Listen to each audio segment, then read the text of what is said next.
Para pemirsa yang dirahmati Allah, pertemuan kita pertama kemarin kami sudah membahas jadwal waktu yang dilarang untuk makan makanan berat, jadi serat. Pertemuan kita kali ini kami akan membahas konsep Tibbun Nabawi yang standar tentang pola makan. Quran surat ke-7 surat Al-A'raf ayat 31 bagian akhirnya, wa kulu washrabu wa la tusrifu innahu la yuhibbul musrifin. Makan dan minumlah rezeki yang baik dan janganlah kamu berlebih-lebihan, sesungguhnya Allah tidak menyukai orang-orang yang berlebihan. Dalam perut kita ini kan ada 3 ruangan, untuk udara, untuk makanan, untuk air. Apabila kita makan terlalu banyak, maka ruang udaranya akan tidak ada.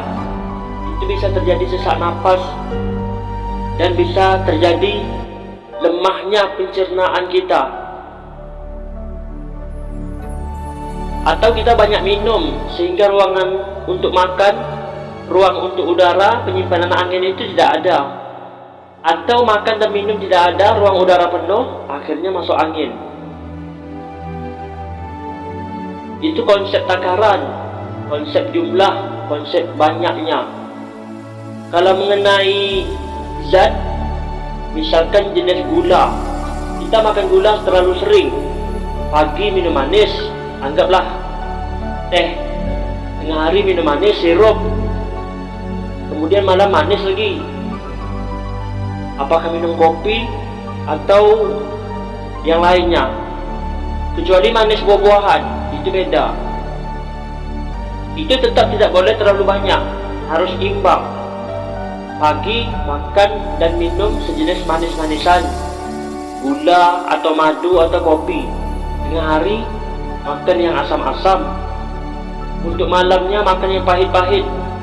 Jadi kadar tubuh kita imbang, karena Allah menyukai orang-orang yang imbang, hidupnya seimbang. Makanya kita sering ketemu orang, terkadang mereka baik, tapi kadang tidak normal pemikirannya, bercanda berlebihan, atau bicaranya suka menyakitkan hati. Itu pengaruh pola makan. Kadang kami kasihan juga melihat anak-anak generasi di depan sering makan es krim, manisan, kemudian belum lagi sirup. Kadar tubuhnya tidak imbang, sehingga mereka itu cenderung untuk malas. Faktor tidak seimbang tadi. Inilah konsep standar.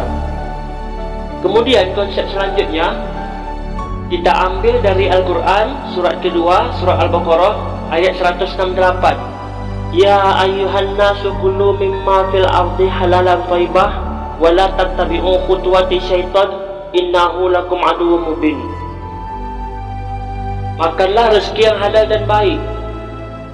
Makanlah rezeki yang halal dan baik. Jadi bukan sekedar halal, tapi baik atau thayyibah.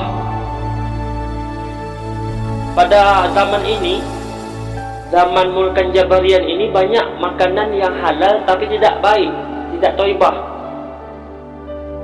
Memang kalau kita kasih makan sama anak itu tidak masalah, tapi ada risikonya. Anak kita tetap tumbuh sebagai manusia yang soleh, yang solehah, yang baik, tapi menyebalkan. Perilakunya rajin ibadah, tapi perilakunya agak membuat kedua orang tua sakit hati. Sebenarnya yang kita inginkan secara umum anak-anak kita, generasi ke depan itu adalah sesuai dengan Al-Quran surat ke-25 ayat 74, surah Al-Furqan. Rabbana hablana min azwajina wa dzurriyyatina qurrata a'yun. Jadi kita ingin punya anak bersifat qurrata a'yun, menyenang hati, cahaya mata. Terkadang manusia punya kelebihan. Ada di balik kelemahannya memiliki kelebihan yang lain. Misalkan pelacur, tapi mulutnya bagus. Sering kita jumpa seperti itu. Kadang kita ketemu sama orang soleh atau wanita solehah, tapi mulutnya membuat hati kita sakit. Itulah kelemahan seseorang, namun itu bisa dibentuk. Karena di dalam Al-Quran surat ke-16 ayat 78, Wallahu akhrajakum min butuni ummahatikum la ta'lamuna syai'a wa ja'ala lakumus sam'a wal absara wal afidah la'allakum tashkurun. Kita keluar dari perut ibu kita dulu dalam keadaan suci, tidak berdosa. Jadi yang membuat kita itu sifat kadang ada menjengkelkan, kadang ada menyenangkan hati, itu pengaruh lingkungan yang mendidik kita. Lingkungan itu ada lingkungan keluarga, lingkungan sekolah, lingkungan masyarakat.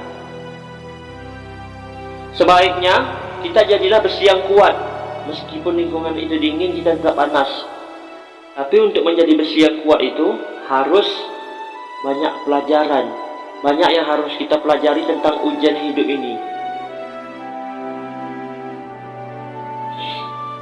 Itu dari segi kadar, jangan berlebihan. Kita sekarang sering melihat anak-anak masa kini, itu pengaruh orang tuanya. Pagi-pagi anaknya sudah dikasih dengan tepung.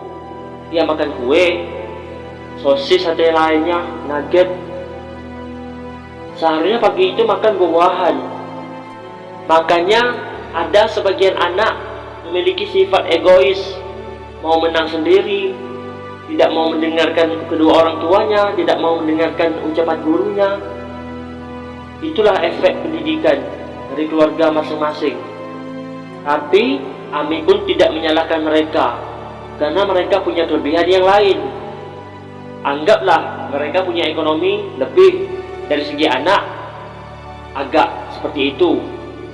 Kalau sebagian orangnya lagi memiliki ekonomi yang rendah, terkadang punya kelebihan pula di bidang anak. Anaknya menyenangkan hati. Intinya hidup ini harus bersyukur apapun yang terjadi, sesuai dengan surah Ibrahim ayat 7. Semoga bermanfaat. Sekian, terima kasih. Allahumma sholli ala sayyidina Muhammad wa ala alihi sayyidina Muhammad walhamdulillahirabbil alamin.